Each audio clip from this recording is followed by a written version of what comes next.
All right, this is our 25-year-old rust-free truck that we bought from California, moved 5,000 kilometers and imported into Canada. And what the most frustrating thing about everything was that there was no concrete information as to how to go about that process. Until now, this is everything you need to know about exporting a vehicle from the US. Here we go.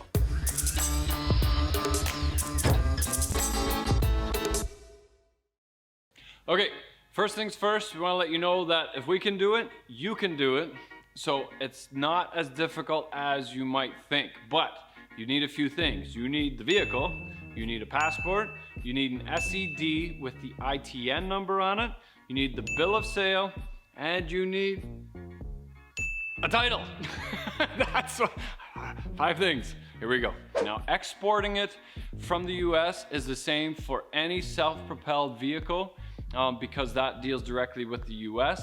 Importing it into whatever country you want to might vary slightly. We'll tell you how we did it into Canada. We get to drive right across the border, so there's no oceans in the way, but you'd have to look into it yourself if you're importing it into another country. So there's a few things you need to cross the border. The first one is a title to the vehicle. Do not buy a vehicle if you do not have the title.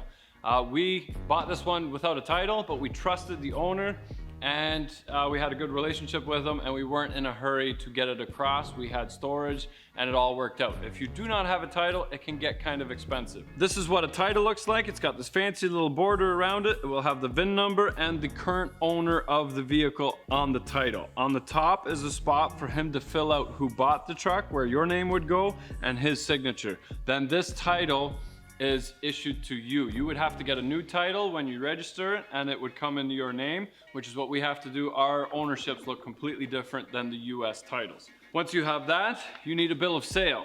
A bill of sale shows how much you paid for the truck, and the border will need this because they want to charge you GST, which is the government sales tax, as you cross the border. In Ontario, once we license the truck, we will have to pay a provincial sales tax on it, but that comes later once it's already in the country. The bill of sale needs to have the date of when it was sold, the VIN number, and the previous and the new owners on it.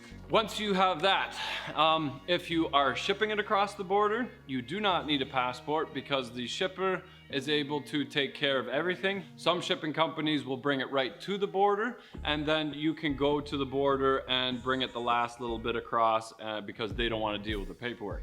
If that's the case, or you are driving it across the border, you will need a passport. The border does actually care whether you are transporting this vehicle legally. So if you are towing it, not a big deal. If you are driving it, make sure that you have the proper insurance and the temp permit, whatever you need, and also have proof that you are transporting this vehicle legally. Now, I've heard a couple stories of border agents asking, how are you moving this, and shrugging shoulders and like, fine, just get out of here. I don't know if they actually police it, but those questions do come up, so make sure you have an answer for that. If you've got the right answer, it's a lot easier of a process. All right, the last piece of information that the border needs is a ITN number, which you get by filling out a shipper's export declaration. Now, you can't do that if you do not live in the US. So you need a broker that has a social insurance number in the US to declare that they are exporting a vehicle. You can go to a broker, but it's more expensive, and we thought the best thing for you guys and for us was to just find a website that worked for us. We went to autoexport.us. It was $75, and within a half hour, we had our ITN number that we were able to submit to the border 72 hours before we crossed, and lo and behold, we got the truck home with 0 issues. So the autoexport.us actually sent us the email address that we had to send our information to 72 hours ahead of time. That was just our VIN number and the ITN number. The border does not open attachments. That's all they need, and they will actually respond to you within 1 business day to say that they got the information. It didn't used to be like that, but everything's changed in the last couple years. So if you do not get confirmation that they received that email with the proper information, you did something wrong and you need to check at it again. And lastly, make sure that you print the email that you received from the border, the confirmation that they have received the information. Because as well as we are with computers, it never hurts to have a physical copy. See, I did do my job. All right, now that you have all your information, make sure that you have copies of everything. Proof that you've done it. Proof that you've filled out an SED that has the ITN number. If you give it off to a border agent, whatever, at least you have another copy. Make sure that you've got a copy of the title along with the original title. Make sure that you have a copy of the bill of sale. You don't need the original. The seller could actually keep the original. As long as you have a photocopy, just make sure you have 2 copies. So once we had confirmation, they had the paperwork. We went to the Queenston-Lewiston Bridge. It was as simple as driving to the border and parking your vehicle in a designated area. You submit your paperwork to one of the officers. He looks at it. You go into a waiting room. When your name is called, you go in. They discuss the paperwork, making sure that everything was legit. If they have any questions for you, make sure that you have the answers ready, that you don't look nervous, and there's nothing to be nervous about. Once that is complete, you go back to your vehicle and you wait by your vehicle outside, and a border agent from the US will check out the vehicle and make sure that the VIN numbers match the vehicle paperwork that you've submitted. Once that's complete, he needs to stamp the title. This stamp certifies that it is allowed to leave the country. Now we just go to the Canadian side and we need to declare that we just bought this vehicle, and all they need is the bill of sale because they just want to charge your GST to it. While we're on the Canadian side, this is specific to Canada, we had to fill out a Form 1, vehicle import form, which requires you to fill out your name, your address, the type of vehicle. Just a heads up, take your phone and take a picture of the vehicle identification card, which is usually on the door. Any information that you might not know is on that, and everybody that walked to the office had to walk back to their vehicle to check some sort of information that they were missing. Once you filled it out, you take it back to the agents, you pay your taxes, and you are good to go. There was no agent that followed us out and looked at the truck, but that could just be the agent that we got on that day. The fact that it was a less expensive vehicle, older than 15 years old. You should be prepared to have an escort follow you to your vehicle and look over the entire truck. Make sure you're not bringing anything else across that you're not supposed to.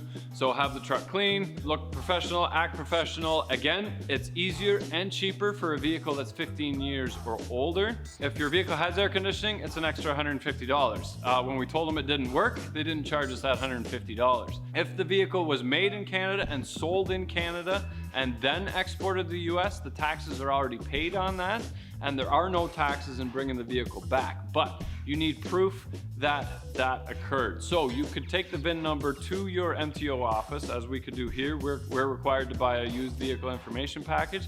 It tells you all the previous owners that had that vehicle.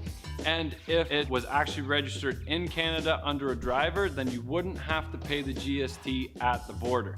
Now, we're not sure if it's the same for any other country. If you're going to Mexico or anywhere else, you definitely want to look into that. Now, because this has a lot of extra emissions equipment on it that's specific to California, we don't think that's the case, but it's still worth looking into. If you pay those taxes and you find out afterwards, you can submit proof to the same border and you can request for a refund of your 5%. Now that the technical stuff is in the way, if that's all the information you wanted, then you're probably done watching the video, but we'll talk about the F350 a little bit more. So yeah, part 2, here we go. Okay, so we just want to talk about the process that we went through in buying the truck. First off, the truck was 20 minutes away from a conference that we went to in the spring. We asked the seller to hold it.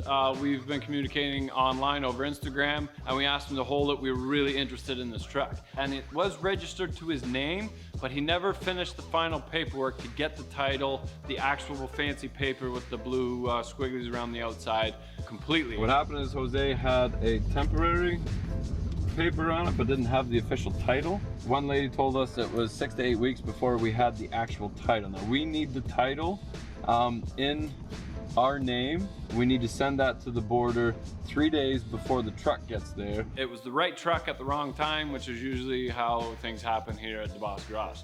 So we went down, looked at the truck in person, got a really good feeling from the seller. Our mistake was to try and get the ownership. We went to AAA and not the DMV. AAA is not able to do everything that the DMV is able to, and that's why it takes that much longer at the DMV. When we went to AAA, they weren't able to transfer the ownership unless it was smog, and these might be rules specific to California, more than likely it is.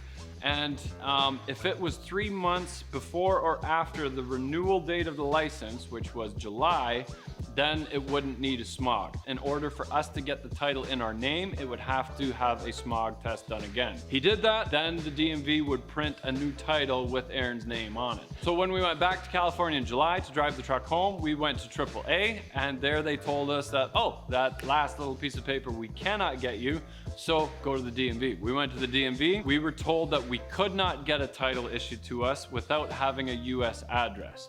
So we know somebody with a business in the US just across Buffalo, so we used his address, and at that point they were able to issue a title in Aaron's name that would still take 2 to 4 weeks to get. It took 5 weeks before it made it to Buffalo, but we were already in California. We had storage for the truck in Buffalo, so we road tripped it from California to Buffalo, stored it there, waited for the title to show up in Buffalo, and then did our paperwork and crossed the border with it. We were originally going to ship this truck.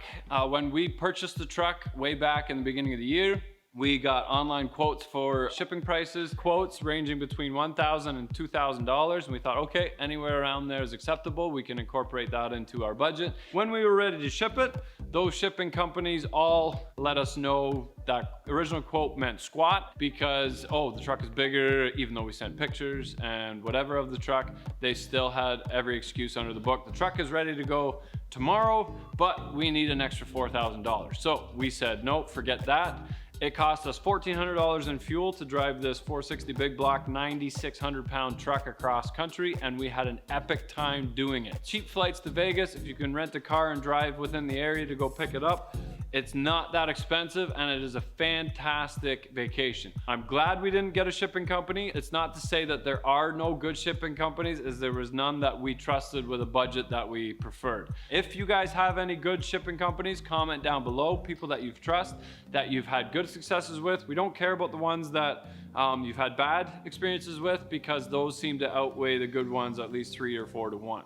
Once we got to California, we were able to go get a trip permit from the DMV in the US. Even though we didn't have the official title, now the truck was registered in Aaron's name. Because of that, we were able to call our insurance company, get insurance on the vehicle, and with that trip permit, we were able to truck it across the US.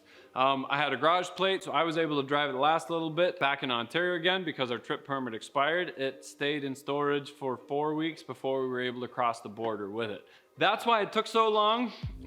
If there was anything else that we would do different, it's now we know that that title is very important, and don't go to AAA, go to DMV. They have the proper information and they know what's missing. Now, I bought another truck. We'll get into that video as well for my Silverado. I just bought another body and we'll talk about that video. That video will be coming up soon too. I've had a lot of people saying, why would you buy a 93 truck? They sell trucks here every day. It's like, yeah, but there's no rust on this one. And these things are starting to become as desirable as an old muscle car. So be safe, take a friend, don't do this by yourself. I would do it again, and I'm sure that we'll be buying more vehicles from the States because I'm not even checking Kijiji or Facebook Marketplace around our area for any vehicle ever again. Thanks for watching, guys. Lots more stuff coming up on the F350. If you don't know anything about this truck, we're pulling this 460 gas out. We're putting a 3126 Caterpillar in it with a 6-speed Allison divorce transfer case. We're gonna make this a one-of-a-kind truck.